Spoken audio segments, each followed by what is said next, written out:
سر اپنا گود میں رکھا اور آیت کرسی کی تلاوت احسار اپنے چاروں طرف کھینچ کر اپنے جیکٹ کے پاکٹ سے موبائل نکال کر کسی کا نمبر ڈائل کرنے لگا۔ سمیر وجاد کو کال کر کے کاٹیج بلایا اور خود بھی زارا کو لے کر کاٹیج چلا گیا۔ سکینہ بیگم کے انتقال کی خبر سب کو دے کر وہ وجاد کے ساتھ سکینہ بیگم کے دفن کے انتظامات میں لگ گیا۔ وہ دفن سے فارغ ہو کر وجاد کے ساتھ واپس کاٹیج آ گیا۔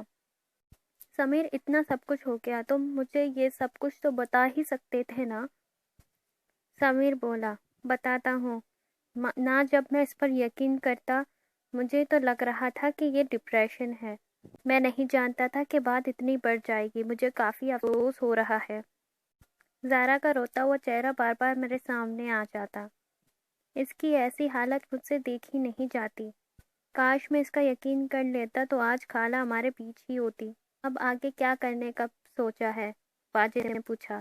واجد نے اس کے کندھے پر ہاتھ رکھا۔ بس زارا کو لے کر اب واپس لاہور چلا جاؤں گا۔ اب بات بہت آگے بڑھ چکی ہے۔ اگر تم زارا کو یہاں سے لے بھی جاؤ گے وہ تمہارے پیچھے آئے گا۔ پیچھے سے سمیر کے کندھے پر کسی نے ہاتھ رکھا۔ جب سمیر نے مڑ کر دیکھا تو وہاں مولوی صاحب کھڑے تھے۔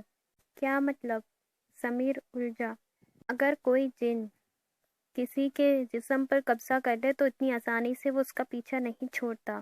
پہلے تو یہ صرف ایک کاٹیج تک ہی محدود تھا، لیکن اب پھر کیا کروں؟ سمیر بے بسی سے بولا۔ زارا کو اس سے دور کرو اور اسے آزاد کرو۔ لیکن کیسے؟ وہ میں تمہیں بتاؤں گا۔ تم یہ بتاؤ کہ زارا کہاں ہے؟ مولوی صاحب نے پوچھا۔ وہ اب تک بے ہوش ہے۔ میں نے کئی بار جگانے کی کوشش کی لیکن وہ نہیں جگی۔ سمیر پریشانی سے بولا۔ بہت جلد جاگ جائے گی، انہوں نے نرم لہجے سے کہا۔ زارا اپنے کمرے میں ہی تھی کہ ایک کالا دھواں اس کے ارد گرد چکر کاٹنے لگا۔ دیکھتے ہی دیکھتے وہ اس کے جسم میں داخل ہو گیا۔ ایک جھٹکے کے ساتھ اس کی آنکھ کھلی۔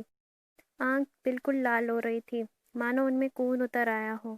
چہرے پر ایک پراسرار مسکراہٹ، اس نے واپس آنکھیں بند کی۔ سکینہ بیگم کے لیے کاٹیج میں قرآن پاک کی تلاوت چل رہی تھی۔ پورے کاٹیج میں قرآن کی آواز گونجنے لگی۔ زارا اپنے کمرے میں لیٹی تھی جب اس کے کانوں میں قرآن تلاوت کی آواز ٹکرائی۔ زارا نے آنکھیں کھولی اور بیڈ سے اتر گئی اور کانوں پر ہاتھ رکھا۔ کانوں پر ہاتھ رکھ کر دیوانوں کی طرح ادھر ادھر چکر کاٹ رہا تھا۔ بند کرو، بند کرو یہ سب، وہ چینکی۔ یہ کیسی آواز ہے؟ سمیر، واجد اور مولوی صاحب بھاگ کر کمرے کی طرف آئے۔ سمیر کمرے میں آیا تو کمرہ خالی تھا۔ زارا کہنے لگی، ان سے کہو کہ بند کرے یہ سب۔ وہ دانت پیس کر بولی۔ اس کی آواز پہ سمیر نے پیچھے مڑ کر دیکھا تو زارا بیڈ کے نیچے سے جھانک رہی تھی۔ زارا! سمیر خوفزدہ ہوا۔ میں نے کہا بند کرو، وہ غصے سے کہتے ہوئے بیڈ کے نیچے سے نکلی اور تیزی سے سمیر کی جانب بڑھی۔ سنا نہیں تجھے؟ میں نے کہا بند کرو۔ چپ کرواؤ۔ اس نے سمیر کا گلا پکڑا۔ وہ اپنا گلا چھڑانے کی کوشش کرنے لگا۔ زارا اس کا گلا پکڑے عجیب نظروں سے اسے گھور رہی تھی۔ مولوی صاحب جب کمرے میں داخل ہوا تو زارا کی حالت دیکھ کر انہوں نے زور زور آیت کرسی پڑھنا شروع کر دیا۔ زارا کے کانوں میں جب آیت کرسی کی آواز ٹکرائی تو سمیر کا گلا چھوڑ دیا اور اپنے کان بند کرنے لگی۔ سمیر کانپتا ہوا بیڈ پر گر گیا۔ واجد نے کمرے میں آ کر سمیر کو سنبھالا۔ بند کریں، زارا چیخی۔ چھوڑ دے اس بچی کو، مولوی صاحب سخت لہجے میں بولا۔